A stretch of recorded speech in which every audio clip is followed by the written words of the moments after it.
Beyond education, we must ask ourselves, what quality of education? I've said it here in Dar es Salaam, and I say it again. We have doctors, but the diseases that killed our young men and women several years ago are still alive and well. Everything changes. The leading media houses are not African.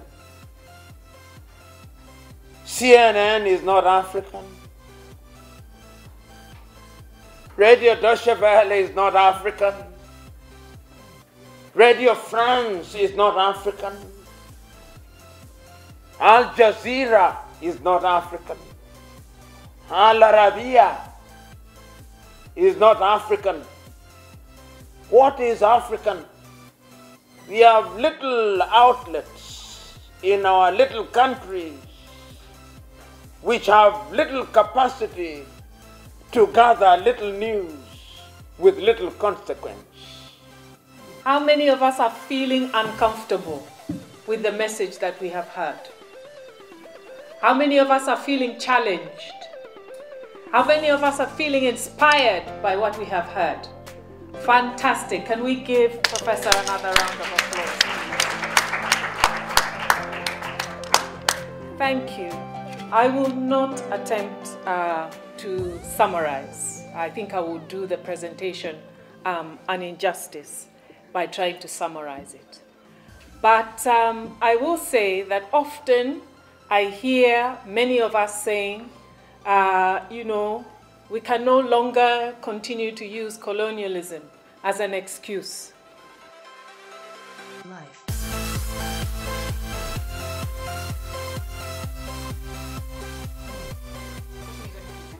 If you look at Facebook and social networks, you come to around 12 million people are on social networks.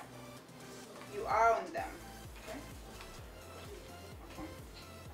What you find is that these are your platforms. There's a huge opportunity to connect ICT with other industries.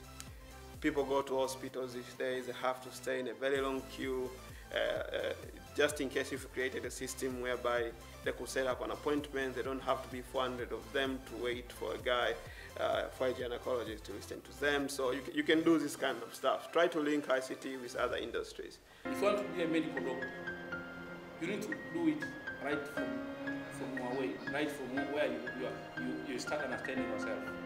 You start actually applying, doing whatever. Then at the end of the day, you will find yourself reaching where you want to go. If you want to be a lawyer, you want to be a musician, you need to start from far.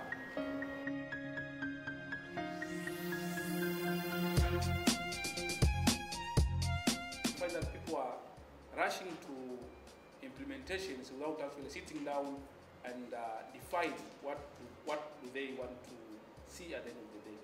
What do they want to achieve? That's very key when it comes to project management.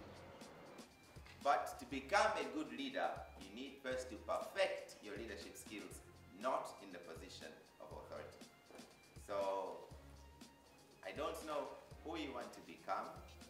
I know when I was in primary school, there was a saying, probably I think in standard 3, when we started learning English, but now they learn English from kindergarten.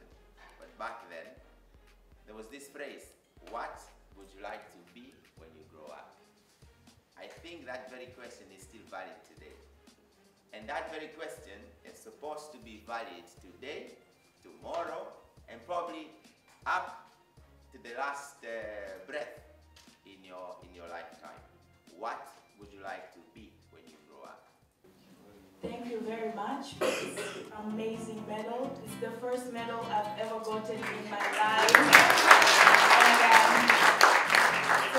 And I got this medal doing something that I always do, sharing information. So as soon as I got some of the comments from some of my peers who could not have participated because of the limitedness of the participants, which is the reality, I was like, I'll do something in order to make sure that even if they didn't come, they would have the same experience more or less in order to know what's going on. And that's why I even took the initiative to write a blog post on an overview of all of what was discussed today share it amongst all of my WhatsApp groups and my social media, because it's not about me, it's about every young person. Reach out, ask around. I always Google for what I don't know. And trust me, Google can do wonders for you. Just put donors that are supporting youth activities in Tanzania. You will see them. Walk into offices, even if you're not getting appointments. Yeah?